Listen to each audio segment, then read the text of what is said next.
What is your current level of English? Let's find out. I'm going to ask you 30 questions. Keep track of how many you get right, and at the end of this video, you'll know your English CEFR level. Let's get started. The first 10 questions are beginner level. You'll see 3 sentences, and you should choose the one that uses English correctly. Ready? Question 1. He have a new car. He has a new car. He has new car.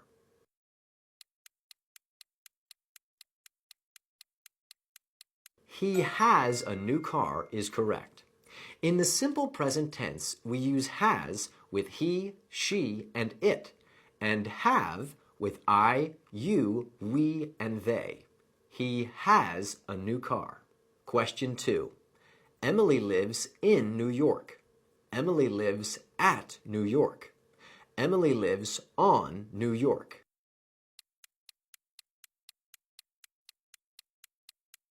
Emily lives in New York is correct. When talking about where someone lives, we use in for cities, states, and countries, and on for streets or floors. Emily lives in New York, but she lives on 3rd Street. Question 3. I doesn't like boring books. I not like boring books. I don't like boring books.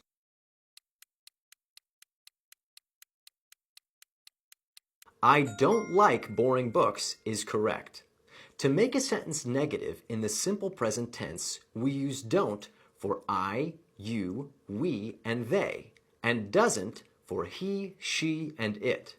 I don't like boring books. Question 4. The man sings very loud. The man sings very loudly. The man sings very louding.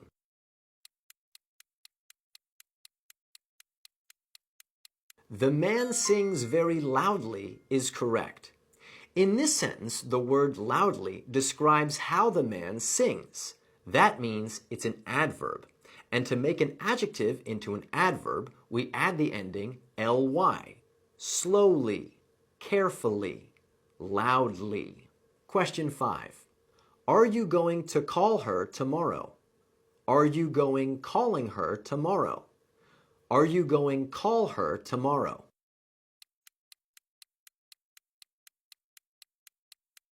Are you going to call her tomorrow is correct.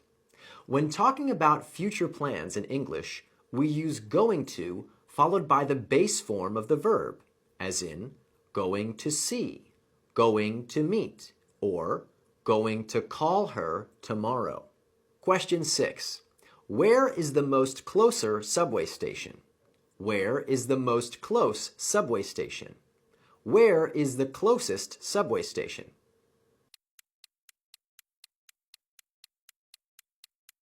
Where is the closest subway station is correct. In this sentence, we're using the superlative form of an adjective, so we add the ending est.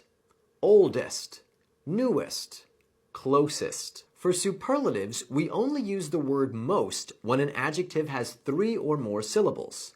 Most different, most important, most unbelievable. For that reason, option 2 is incorrect. Question 7.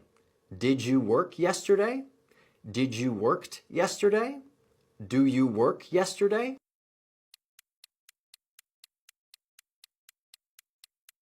Did you work yesterday is correct.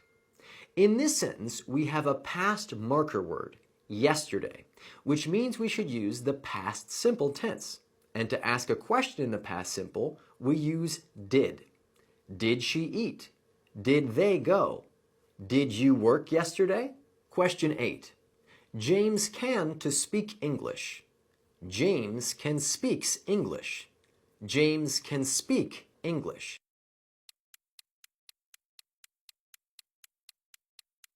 James can speak English is correct. Can is a modal verb along with could, may, might, should, will, would, and must. When a modal verb is followed by another verb, we don't use the infinitive form. Instead, we use the base form. I should go. You might eat. James can speak English. Question 9. I started learning French before 7 years. I started learning French 7 years ago. I started learning French the last 7 years.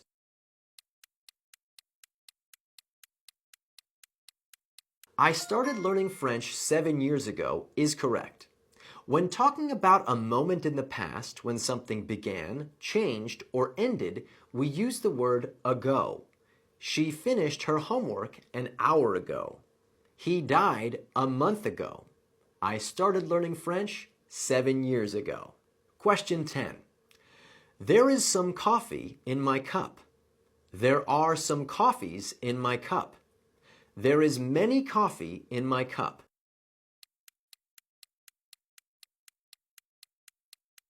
There is some coffee in my cup is correct. Coffee is an uncountable noun like water, milk, or gas. So when talking about quantities of coffee, we can't use articles like a or the because they refer to a single item. Likewise, we can't use many because it refers to multiple items. Congratulations, you've now finished the beginner portion of the test. If you answered 6 or more of those questions correctly, your English is likely level A1 or above. If you answered at least 9 questions correctly, your English is probably level A2. Nicely done. And if you're looking for an app to improve your English, I recommend checking out Promova. Promova is a comprehensive English learning app, and it has courses for students at every level. When you open up the app, you'll select your base language, your learning goals, your current level of English, and the amount of time you want to study each day. Then Promova will generate a dedicated English course that meets your interests and needs. Altogether, you'll find thousands of lessons to improve your English listening, speaking, reading, and writing skills. And there's even a special tool that will listen to your English pronunciation and help you sound more like a native speaker. And if you're interested in business English, travel English, or reading English language books, Promova has dedicated content that can help you level up your skills. And when you're ready, you can practice what you've learned by chatting with other users from the community or take live classes led by professional teachers. To learn more, click the link in the description box to get 50% off a lifetime subscription to Promova. And now, back to the test. The following questions are intermediate level. Select a sentence that uses English correctly. Ready? Question 1. Have you finished your homework? Did you finish your homework? Do you finished your homework?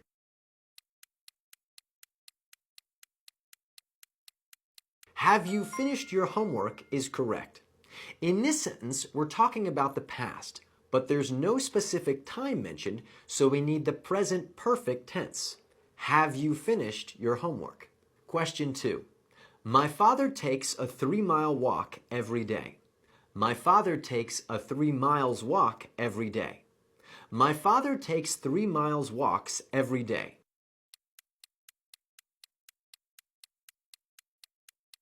My father takes a 3-mile walk every day is correct. In English, we can connect 2 words with a hyphen to create a compound adjective. A well-dressed man, a part-time job, a first-class ticket. But remember that English adjectives are always singular, so a 3-mile walk is correct. Question 3. Eric asked his boss to get a raise. Eric asked his boss to have a raise. Eric asked his boss for a raise.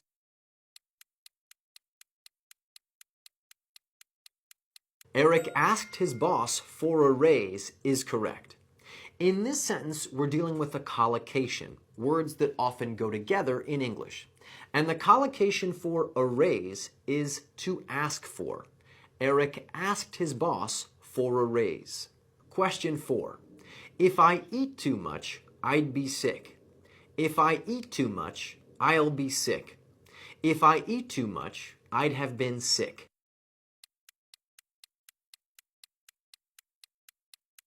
If I eat too much, I'll be sick is correct. In this sentence, we're talking about a condition that might actually happen. So we need to use the first conditional structure, which is if plus present simple tense followed by an outcome in the future tense. If Sarah misses the bus, she'll be late. If you study for the quiz, you'll get an A. If I eat too much, I'll be sick. Question 5. My brother hasn't gone skydiving, and so have I. My brother hasn't gone skydiving, and so haven't I. My brother hasn't gone skydiving, and neither have I.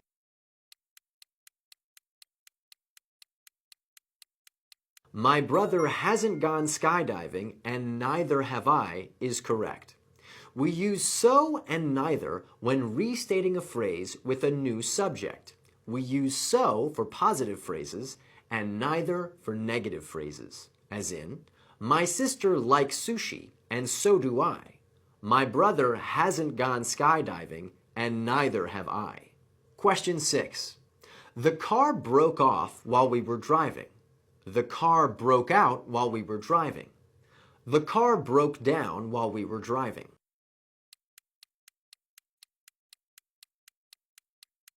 The car broke down while we were driving is correct.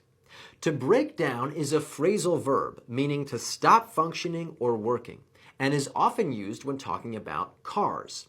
To break off describes a piece of something becoming detached from the whole, as in, he broke off a piece of his candy bar. And to break out means to escape, as in, the inmates broke out of prison. Question 7. The new neighbors moved in another day. The new neighbors moved in the other day. The new neighbors moved in some other day.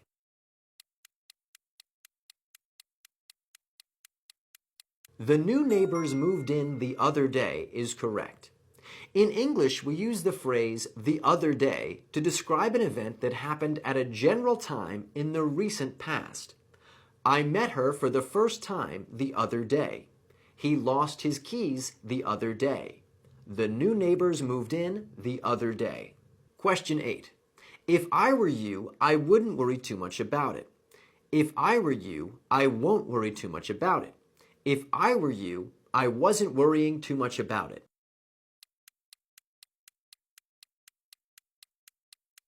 If I were you, I wouldn't worry too much about it is correct. This is another conditional phrase, but this time the condition is imaginary or unreal. So we need the second conditional, which is if plus past tense, followed by would plus the base form of the verb. If he were a billionaire, he would buy a yacht. If she wanted a dog, she would get one. If I were you, I wouldn't worry too much about it. Question 9. When Bridget was a kid, she was used to play soccer. When Bridget was a kid, she used to play soccer. When Bridget was a kid, she was used to playing soccer.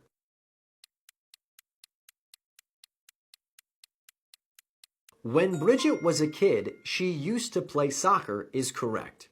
We use the phrase used to plus the base form of a verb to describe something that happened regularly in the past. I used to work in an office. They used to live upstairs. She used to play soccer. But be careful not to confuse this with two similar phrases. One, to be used to something, which describes habits, as in, I'm used to getting up at 5 a.m., and two, to get used to something, which expresses that someone has learned to tolerate something unpleasant over time, as in, the water here tastes a bit strange, but you'll get used to it after a while. Question 10. The manager was tired because he was working all day. The manager was tired because he had been working all day. The manager was tired because he worked all day.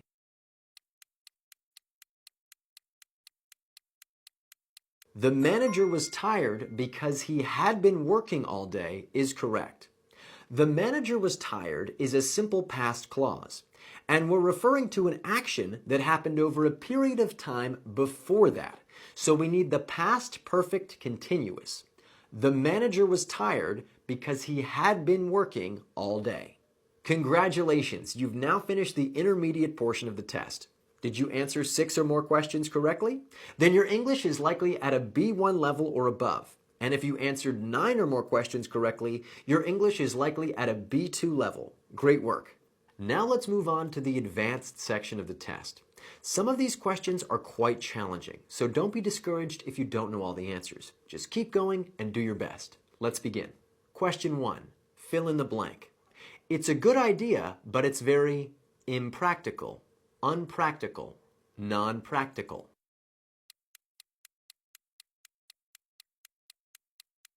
Impractical, meaning unrealistic or difficult to achieve, is the correct answer. Question 2. Creative people need to think beyond the pale. Creative people need to think in someone else's shoes. Creative people need to think outside the box.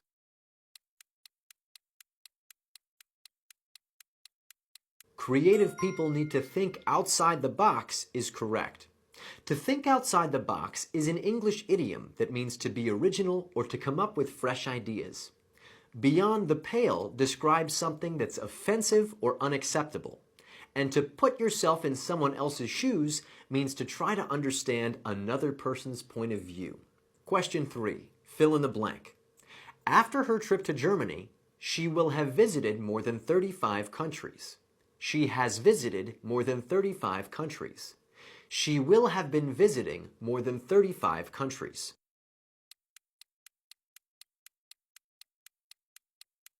After her trip to Germany, she will have visited more than 35 countries is correct. In this sentence, we're talking about an event that will be completed or finished at a given time in the future. The event is visited more than 35 countries. And what's the time? After her trip to Germany. For that reason, we need the future perfect tense. After her trip to Germany, she will have visited more than 35 countries. Question 4. She's going to quit her job. She's completely under it, over it, past it.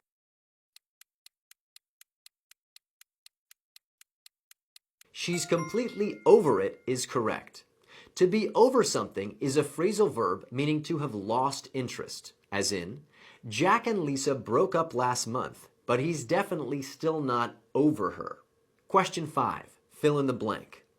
Blank, a team of researchers for a decade, Amanda felt confident in her leadership abilities. Is it leading, having led, or having to lead?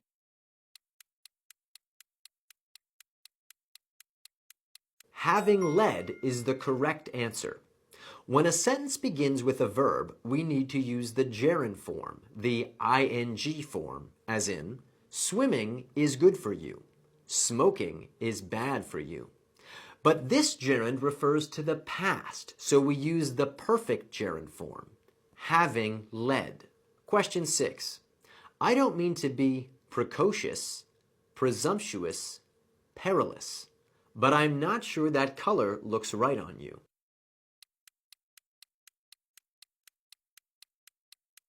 Presumptuous is the correct answer and means to be too bold or outspoken. Question 7.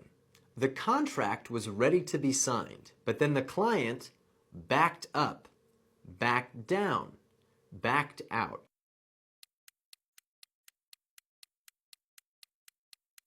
Backed out is correct and is a phrasal verb that means to withdraw from an agreement.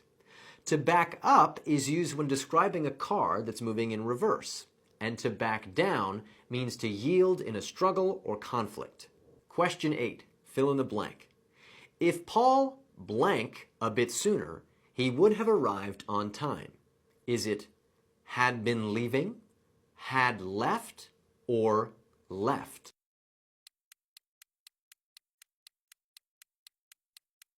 If Paul had left a bit sooner, he would have arrived on time is correct. In this sentence, we're imagining the possible outcome of an unreal situation in the past. For that reason, we know this is the third conditional form. So we use if plus past perfect to describe our unreal condition, and would have plus a past participle to describe our unreal outcome. If they had offered me the job, I would have taken it. If she had run faster, she would have won the race. If Paul had left a bit sooner, he would have arrived on time. Question 9. The new associate didn't really get in trouble. They just gave him a pat on the back, a slap on the wrist, a chip on the shoulder.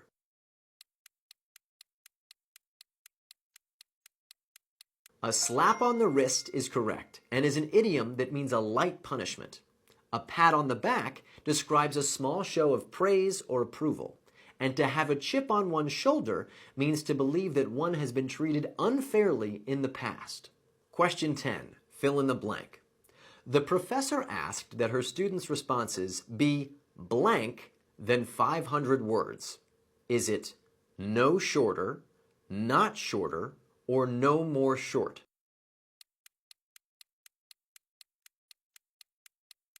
No shorter than 500 words is correct. When negating a comparative adjective like shorter, bigger, or faster, we use no, as in the sentence, there must be no more and no less than 5 players on the court at all times. Congratulations, you've now finished the advanced section of the test. If you answered 6 or more questions correctly, your English is likely at a C1 level. And if you answered 9 or more questions correctly, your English is probably at a C2 level, close to native fluency. Fantastic work. And if you're not there yet, don't worry. It takes most students years of dedicated practice to reach a C2 level in English. So just stick with it and keep practicing.